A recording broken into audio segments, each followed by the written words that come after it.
देश और दुनिया की तमाम छोटी और बड़ी खबरों के लिए हमारे चैनल को सब्सक्राइब करना न भूलें और बेल का बटन जरूर दबाएं। नमस्कार दोस्तों, स्वागत है आपका देश लाइव में और आपके साथ हमेशा की तरह मैं हूं आशिमा त्यागी। दोस्तों, क्या भारत सच में सिर्फ 5 दिन के तेल भंडार पर खड़ा है? दरअसल ये सवाल ये, क्योंकि अगर ये सच है ना, तो ये सिर्फ एक आर्थिक खबर नहीं बल्कि राष्ट्रीय सुरक्षा का भी सवाल है। इसलिए आज ये मुद्दा हम आपके बीच लेकर आए, क्योंकि तेल सिर्फ गाड़ियों को चलाने का ईंधन नहीं है। ये सेना, उद्योग, बिजली, खेती और पूरे सिस्टम की रीढ़ है। और अगर इसी रीढ़ में दरार आ जाए तो उसका असर हर नागरिक की जिंदगी पर पड़ता है।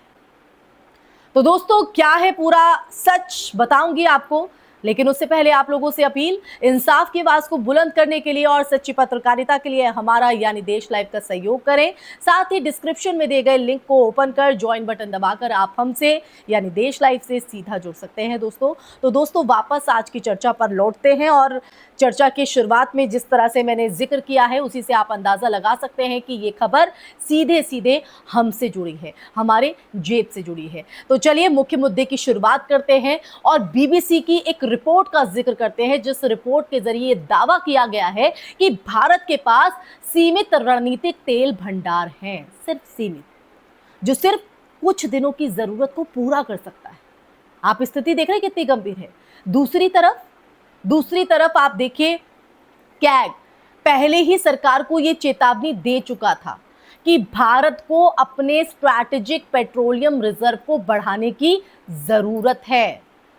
अब देखिए, यहां सबसे बड़ा सवाल उठता है कि अगर चेतावनी पहले ही दे दी जा चुकी थी तो क्या उस पर समय रहते कार्रवाई हुई, कोई एक्शन लिया? रूस फैक्टर और ग्लोबल राजनीति पर आते हैं दोस्तों।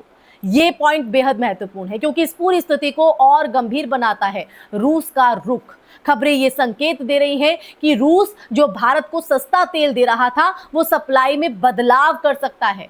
हालांकि 1 अप्रैल से पूरी तरह तेल बंद जैसी बातें अभी तक आधिकारिक तौर पर पुष्टि नहीं हुई, लेकिन ये साफ है कि रशिया और पश्चिमी देशों के बीच बढ़ते तनाव का जो असर है वो भारत की ऊर्जा सुरक्षा पर पड़ सकता है। अब याद रखिए कि भारत अपनी जरूरत का लगभग 85% कच्चा तेल आयात करता है, और ऐसे में अगर सप्लाई चेन में जरा भी रुकावट आती है, जरा भी, तो कीमतें आसमान छू सकती हैं और आम आदमी पर इसका सीधा असर पड़ता है। अब आते हैं सरकार की भूमिका और सवाल पर। दोस्तों, अब सवाल सीधे सरकार की तरफ जाता है। क्या नरेंद्र मोदी जी की सरकार इस मुद्दे पर पारदर्शिता दिखा रही है? दरअसल ये सवाल इसलिए क्योंकि ये सवाल एक और खड़ा सवाल करता है कि यहाँ फिर ये जो पूरा मामला है वो दबाने की कोशिश हो रही है, क्योंकि सरकार का पक्ष ये कहता है कि भारत के पास पर्याप्त भंडार है और घबराने की बिल्कुल जरूरत नहीं है। लेकिन पर्याप्त शब्द की कोई स्पष्ट परिभाषा नहीं दी जा रही। अब सवाल ये कि क्या ये 5 दिन है, 10 दिन है या 20 दिन? इस अस्पष्टता से संदेह पैदा होता है। अब राजनीति और डबल स्टैंडर्ड पर आते हैं, क्योंकि यहां राजनीति का पहलू और दिलचस्प हो जाता है। वो कैसे? क्योंकि जब मनमोहन सिंह की सरकार थी तब कैग की रिपोर्ट आते ही विपक्ष, जिसमें बीजेपी भी शामिल थी, पूरी ताकत से हमला बोल देता था। 2G कोयला घोटाला, हर मुद्दे पर कैग को सत्य का प्रमाण जो है वो बताया जाता था। लेकिन आज वही बीजेपी जब सत्ता में है तो कैग की रिपोर्ट पर लगभग खामोश नजर आती है। क्या ये वही मानक है, या फिर सत्ता बदलते ही सिद्धांत भी बदल जाते हैं? अब आते हैं मीडिया की भूमिका पर, क्योंकि सबसे बड़ा बदलाव मीडिया के व्यवहार में ही दिखता है। पहले कैग रिपोर्ट आते ही टीवी जो डिबेट्स हैं, प्राइम टाइम है, वो लगातार सवाल सरकार को घेरने की होड़ रहती थी। समझ रहे हैं आप? आज वही मुद्दे सामने आते हैं लेकिन शोर नहीं होता। क्या मीडिया का फोकस बदल गया है, या फिर सवाल पूछने की आजादी सीमित हो गई है? अब ये सवाल इसलिए भी दोस्तों अहम हो जाता है क्योंकि लोकतंत्र में मीडिया ही मीडिया ही वो माध्यम होता है जो जनता और सत्ता के बीच पुल का काम करता है, एक ब्रिज का काम करता है। अगर वही पुल कमजोर हो जाए तो जवाबदेही भी कमजोर हो जाती है, और जवाबदेही पारदर्शिता लाती है। अब आते हैं वास्तविकता बनाम नैरेटिव पर। सच्चाई दोस्तों ये है कि भारत ने पिछले कुछ सालों में अपने स्ट्रैटेजिक ऑयल रिजर्व को बढ़ाने की कोशिश की है।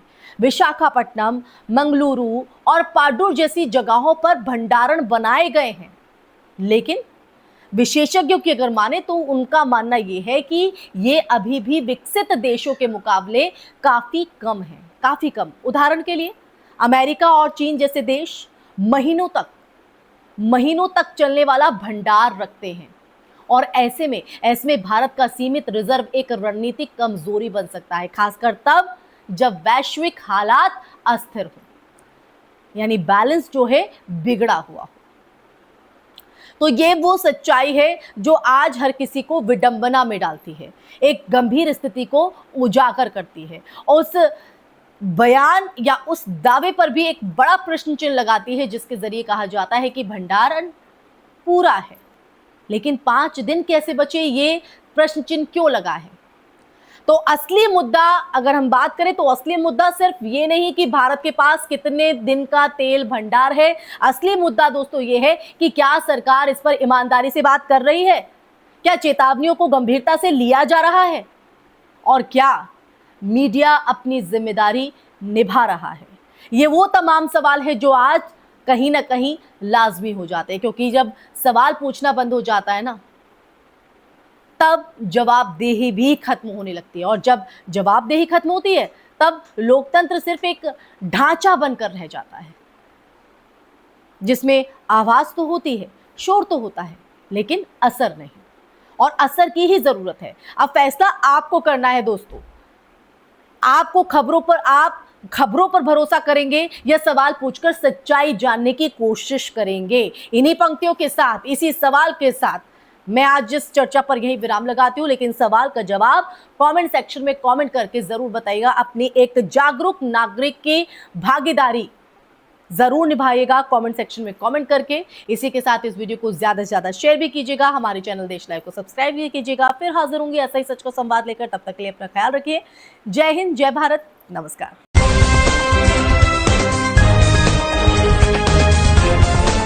देश और दुनिया की तमाम छोटी और बड़ी खबरों के लिए हमारे चैनल को सब्सक्राइब करना न भूलें और बेल का बटन जरूर दबाएं।